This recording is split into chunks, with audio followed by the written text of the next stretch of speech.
ассалому алайкум шунавандаҳои арҷманд.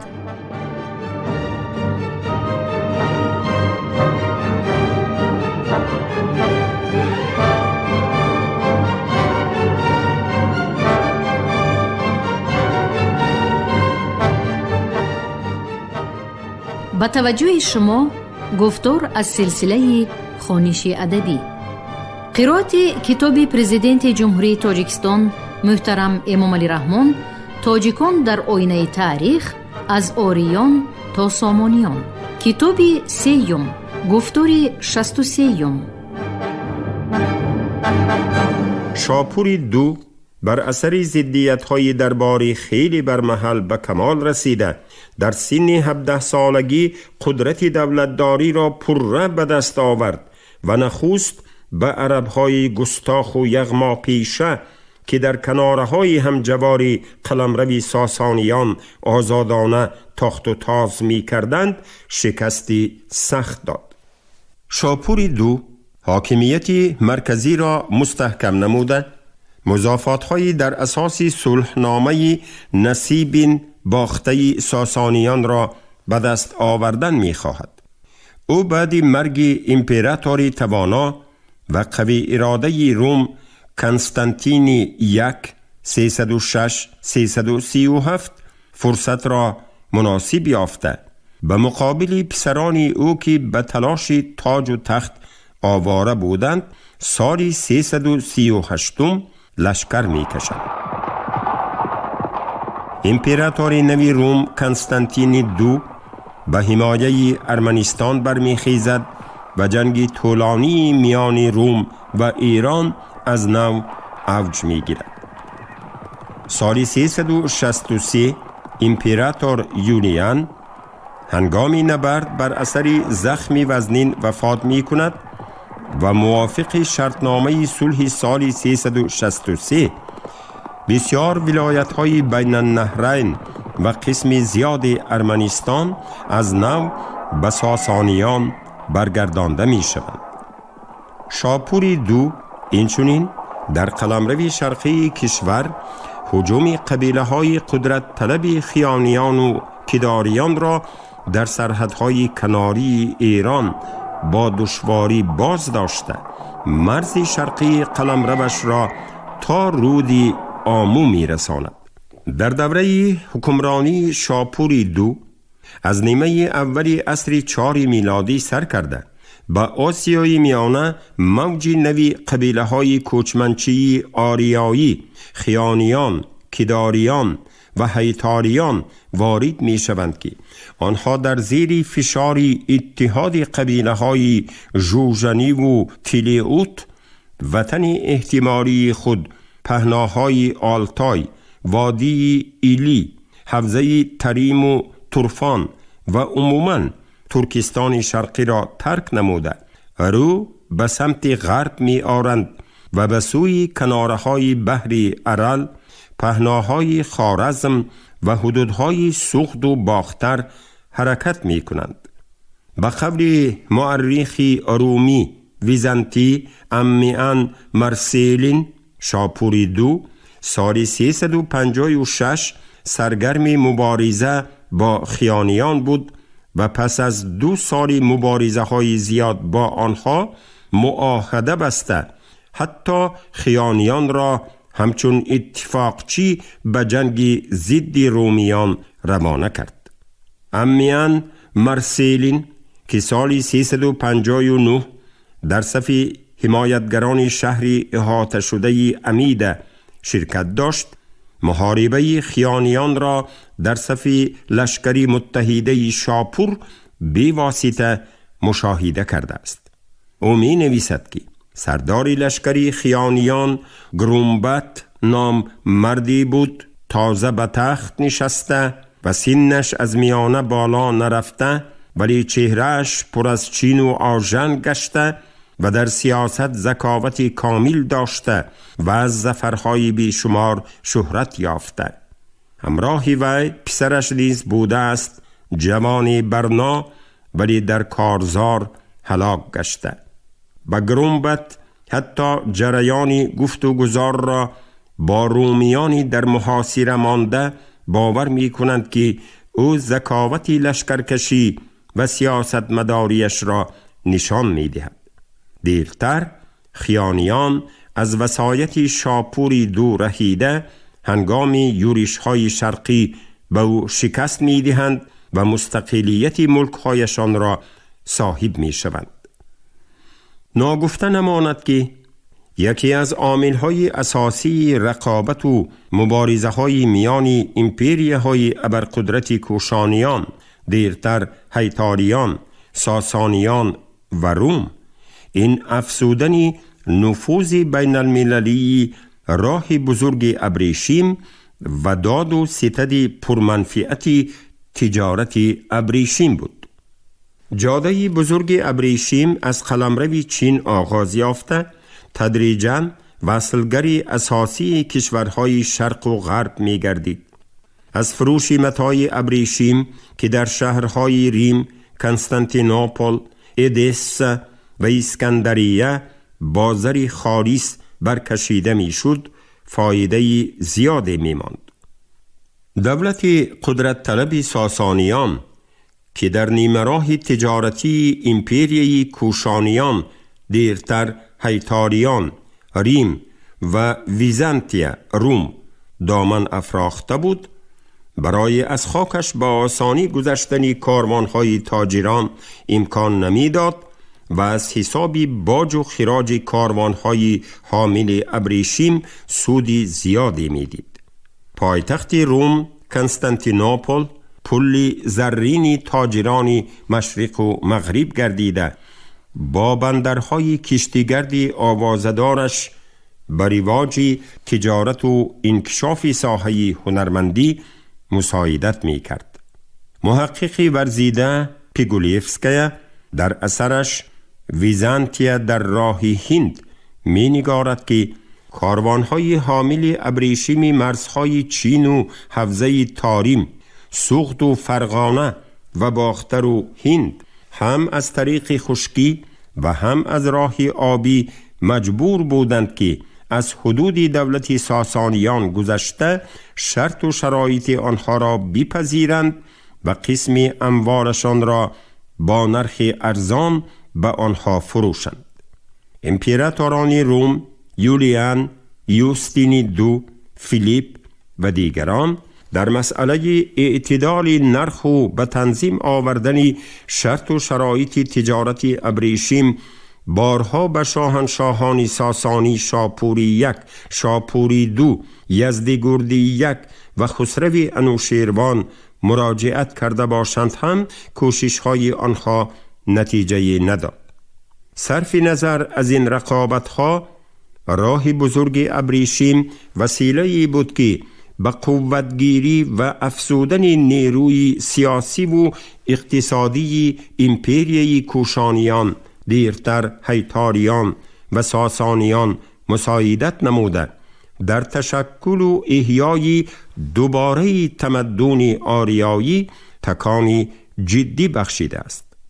محض در طول عصرهای 3-5 که دوره بالاروی و افزودن نفوذ امپریای ساسانیان بود، تمدن آریایی در آسیای میانه و قلمرو خراسان و ایران غربی شهرتی بی سابقه پیدا کرده، ضمن تجارت و روابط مختلف فرهنگی با کشورهای غرب، علل خصوص روم، ویزانتیا، از دستاوردهای تمدن ایلینی و مسیحی برخوردار می گردد.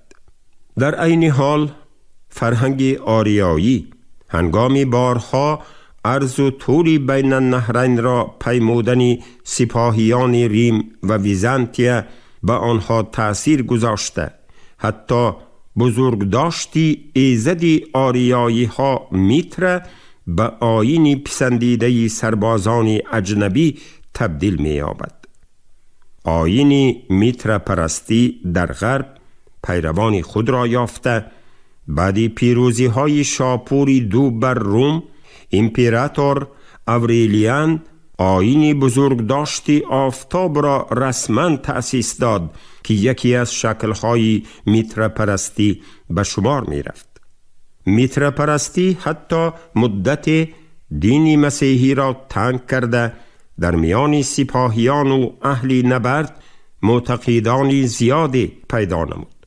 گذشته از این، تعلیمات مانی که از جوهر دین‌های زردشتی، مسیحی و بودایی پدید آمده بود، توسط بابل و بین النهرین به امپریای روم راه یافته با نام یونانی منیخیست و مانویه و تعلیمات پیغمبر منیخی مانی در بسیار کشورهای اروپا پهن شد.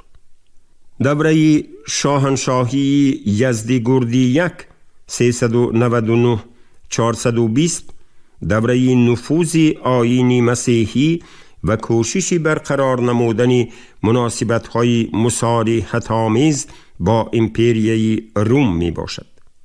جنگ‌های بین روم و امپریای ساسانیان که برای تحت وصایت خیش آوردن بین النهرین، سوریه، قسمی ملک‌های آسیای خرد و ارمنستان 100 سالها باز ادامه یافته گاه اوج می گرفت و گاه نسبتاً آرام می شد، در دوره یزدگردی به نظام صلح جویانه گروید.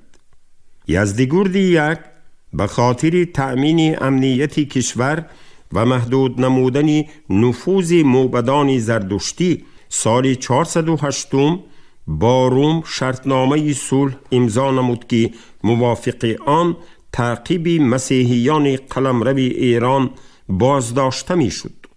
یزدگرد امید بسته بود که با این صلح نه تنها در سیمای مسیحیان سیرشماری امپریای ساسانیان پشتیبان و اتفاقچی بی‌منت پیدا کرده حقوقهای نامحدود و قدرت افزون پیشوایان آیین زردشتی و اشرافان لجام گسیخته را می شکند، بلکه آرامی مملکتی از جنگ‌های طولانی خسته شده را تأمین می سازد. در دوره حکمرانی یزدگرد گشادن معبدهای بسته و حتی ساختن عبادتخانه‌های نوی مسیحی اوج گرفته، مخالفانش او را با پرستیدن آیین نصرانی گناهگار می کردند. به قول مورخان، یزدگرد حتی به فکر غسل تعمید افتاده مسیحیان را در ادای مراسم مذهبیشان آزادی ها داد. گذشته از این، او می خواست که بر اثر این سیاست مصالحت آمیز با امپریای روم مرزهای شرقی کشور را از حمله قبیله های قدرت طلب کداری ها و هیتاریان حمایه نموده اقتداری سیاسی و حربی و نظام اقتصادی مملکت را هم در غرب و هم در شرق نگاه دارد. ولی امیدهای یزدگردی نتیجه دلخواه نداد. ضدیت دینهای زردشتی و مسیحی در مملکت بیشتر اوج گرفته، سوی قصدها به جانش افسود و او در تاریخ با لقب یزدگردی اسیم، گناهکار، شهرت یافت. بعد او به تخت پسرش بهرام 5 420-438 نشسته مبارزه بی امان را بر ضد آیین مسیحیان پیش گرفت. از فشار و تعقیب بهرام 5 گور قسمی مسیحیان قلمرو ایران رو به فرار آورده از دولت روم امان می طلبند و تحت حمایت آنها قرار می گیرند. بهرام گور از این پشتیبانی رومی ها برآشفته سال 421 عزم با روم جنگیدن نمود. ولی ناآرامی های حدودهای شرقی کشور او را وادار کرد که با روم معاهده بسته موجودیت آیین مسیحی را تحمل نماید. در اساس این معاهده هر دو جانب عهده‌دار شدند که در حدود دولت خود یعنی قلمرو ایران و روم از تعقیب پیروان دینی مسیحی و زردشتی دست کشند. معاهده مذکور گرچند از لحاظ افزونی مسیحیان در قلمرو ایران و کمشماری زردشتیان در روم چندان به منفعت ساسانیان نباشد هم، به بهرام گور امکان داد که نیروی حربی خود را بهر حمایه سرحدهای شرقی مملکت سفربر نماید و از همین دوره سر کرده قبیله های نبرد پیشه و سلحشور هیتاریان چون واریسی کوشانی ها و بنیادگذاری دولت نوی توانای و متمرکز در مقاومت ساسانیان استادگری نموده برای بازگرداندن ملک‌های از دست رفته کوشانیان در حدودهای دریای آمو و قلمرو شرقی پارس به مبارزه آشتیناپذیر برمیخیزند. در این دوره دودمان کوشانیان بزرگ را کداری ها و بعدتر هیتاریان عوض نموده و سرزمین های شرقی پارس تهدید می نمودند. کداریان و هیتاریان خویشاوندان نزدیکی زبانی و نژادی کوشانیان بودند. در عصر 4 اول خاندان کداری ها و بعد هیتاریان به سر قدرت آمده امپریای بزرگ خود را تشکیل نمودند که به آن باختر و کابل، سند و هند، خوارزم و سغد و فرغانه، قاشغر و خوتن وارد می شدند. آنها به مرو و هرات هجوم نموده خرابی ها می آوردند. بهرام گور هجوم هیتاریان را تبری و دیناوری آنها را سهواً ترک پنداشتند، باز داشته آنها را تا ساحل های آمو تعقیب کرد و از این نبرد غنیمت های زیادی به دست آورد. از تاریخ نامه های عهد اسلام برمی آید که بهرام گور در نزدیکی کوشمیهن در محاربه شدید قسمت شرقی واقع مرو پیشوای هیتاریان را هنگام شباخون کشته پیروزی به دست آورده باشد هم قلمرو ساسانیان از حمله های من بعد و تاخت و تازهای این طایفه پرخاشجوی خونگرم و دلاور ایمن نماند. در عهد یزدگرد دو 438 457 ضدیت بین ساسانیان و هیتاریان از نو اوج گرفته طی سالهای 443 454 یزدگرد بارها شکست خورده نفوذش را در قلمرو شرقی کشور تدریجاً از دست می‌داد. مورخ ارمنی یگیش وردپیت که همزمان و اشتراکچی بیواسطه این محاربه ها بوده است از 3 یورش یزدگرد به سمت شرقی کشور خبر می دهد. او در یورش اول که به واحه‌های قسمت جنوبی ماورای کاسپی راست آمده بود یکی از پیشوایان محلی خیانیان سفید چال را نابود می سازد. سپس او سال 450-451 سمت محاربه های خود را به قلمرو باختر و کشور کوشانیان روانه نموده به قبیله های سلحشور و پرخاشجوی هیتاریان که آنها را کوشانیان نیز می نامیدند 2 سال جنگیده آنها را به زیر اطاعت خیش در آوردن نتوانست.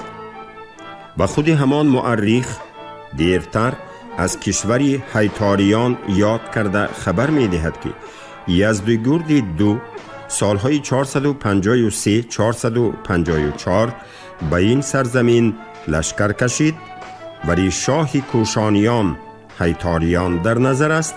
این نیت او را پیشکی فهمیده به پارس ها ضربه مدهشی زد و بسیار جایهای ایران را به خاک یکسان نمود و به غارت برد.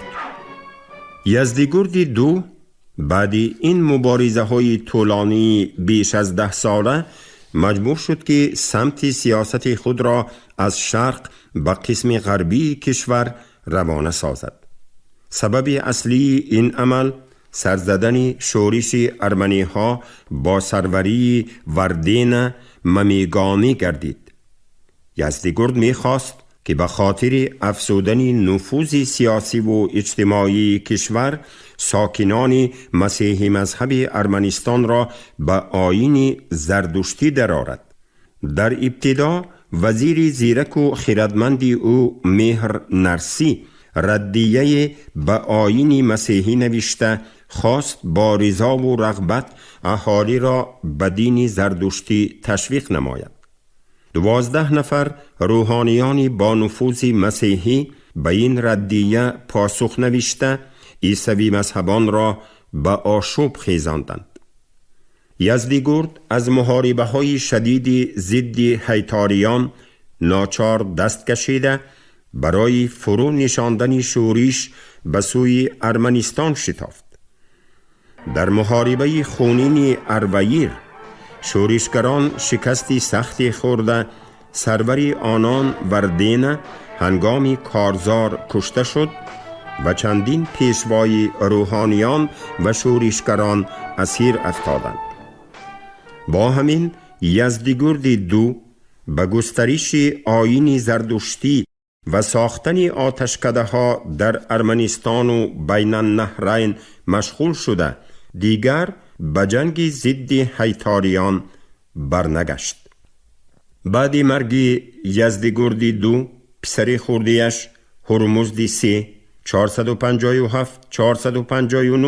مدت پادشاه شد. به قول تبری پسر کلانیش پیروز که والی سیستان بود دعوای تخت و تاج نموده برای امدادخواهی به سوی ملک هیتاریان غرجستان و تخارستان و بلخ رفت. پادشاه هیتاریان خوشنواز اخشنور شاهزاده پیروز را خوشپذیرفت و ملک تارقان را برایش داد. چون سالی چند برآمد هرمزد به خلق ستم کرد و دست به بیدادی زد. چون ملیک حیاتیله این خبر بشنید گفت خدای بر خلق نپسندد و ملک با ستم پای ندارد. پس ملیک حیاتیله فیروز را سپاه بداد و فیروز با هرمزد برادرش جنگ کرد و هرمزد را بکشت با 3 تن و اهل بیت وی و ملک بگرفت و سپاه عجم بر وی راست شد و آن سپاه حیاتیله بازگردانید به تخارستان با خواسته و نعمت بسیار و حیاتیله جمع هیتال باشد و هیتال به زبان بخارا مردی قوی باشد.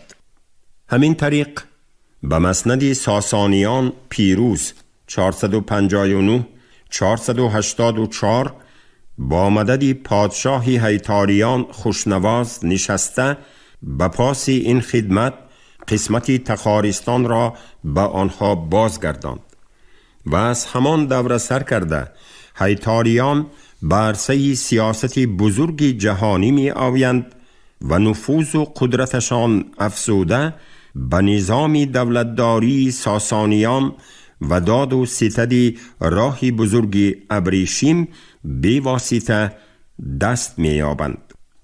دولت هیتاریان با مقصد گسترش دادن رابطه های اقتصادی و استوار نمودن موقع خود در تجارت ابریشم حتی سال 456 به خیتای هیئت سفارت خاصه فرستاده بود. افزودن نفوذ و اعتبار دولت هیتاریان رقیب توانای آن ایران ساسانی را به تشویش می آورد. ساسانیان که در نتیجه جنگ‌های زیاد و طولانی با امپریای روم شهرهای کلان تجارتی ادیسا، پالمیرا، کلینیکا و نسیبین را بازگردانیده از داد و ستد و تجارت ابریشم منفعت زیادی می دیدند، افزودن موقعی سیاسی و اقتصادی هیتاریان را در راه بزرگ ابریشم نمی خواستند. هیتاریان که چون وارثی واقعی کوشانی ها دیر باز به داد و ستد، انتقال و میانروی فروش ابریشم دست داشتند، خصوصاً بعد پررزت نمودنی سوخت سالهای 467 470 و تسخیر ملک‌های ترکستان شرقی برای تاجران حامل کاروان‌های ابریشم سغدی راهی وسیع گشادند. سوداگران سغدی که خود کارکرد ابریشم را در شهرهای سمرقند و بخارا به راه مانده بودند، با کاهیدن نرخ متاع ابریشم در بازارهای قلمرو ساسانیان تأثیر می رساندند. گذشته از این، سغدیان صادر کنندگان سنگ‌های گرانبها بودند و از خوتن، یشم، از چین و هند، در و مروارید و دیگر سنگ‌های گرانبها، اینچنین ادویه‌جات، استخوان فیل، اشیای روزگار، متاعهای پشمی، اسب‌های خوشزاد و دیگر مواد خوشخرید را به فروش می برآوردند که این به افزودن اقتدار سیاسی و اقتصادی دولت هیتاریان مساعدت می کرد. پیروز گرچند با مدد خوشنواز قدرت شاهنشاهی را صاحب شده باشد هم، افزودن اقتدار دولت هیتاریان را تحمل کردن نمی توانست. او در طول سلطنت 25 سالش 459 484 3 بار به مقابل هیتاریان لشکر کشیده شکوه و اعتبار سابقه ساسانیان را برقرار کردن می‌خواست. پرزورشوی دولت هیتاریان عاقبت پیروز را به عهدشکنی و ناسپاسی او عهد نموده بود که به سرحد هیتاریان دخالت نخواهد کرد وادار نمود. بر اثر جنگ نخستین پیروز سال 469 شکست خورده به دست پادشاه هیتاریان خوشنواز اسیر افتاد. موافق روایت طبری او از پادشاه هیتاریان عذر و زنهار خواست.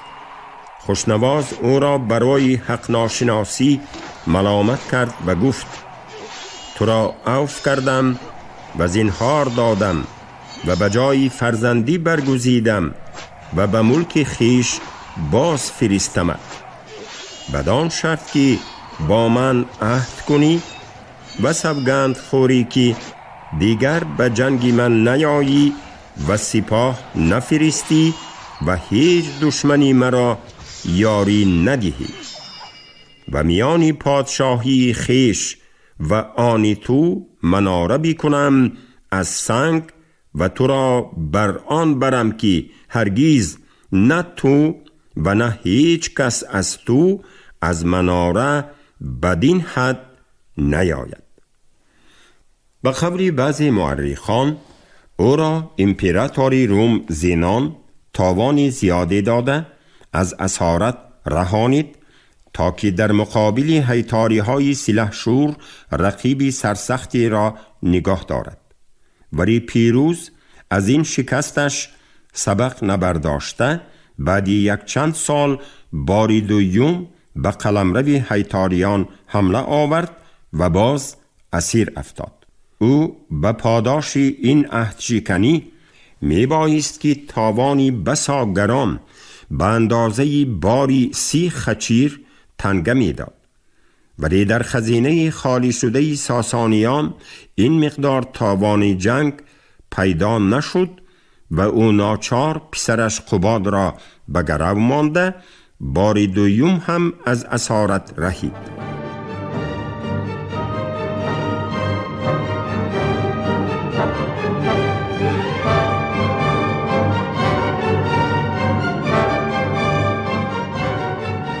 شنونده های گرامی، شما گفتار 63 را از کتاب پرزیدنت جمهوری تاجیکستان محترم امامعلی رحمان تاجیکان در آینه تاریخ از آریان تا سامانیان شنیده. راوی علیزاده عبدالرشید خوجمقل، کارگردان شیرعلی نغزلی. پایان گفتار از سلسله خوانش ادبی. شاد باشید.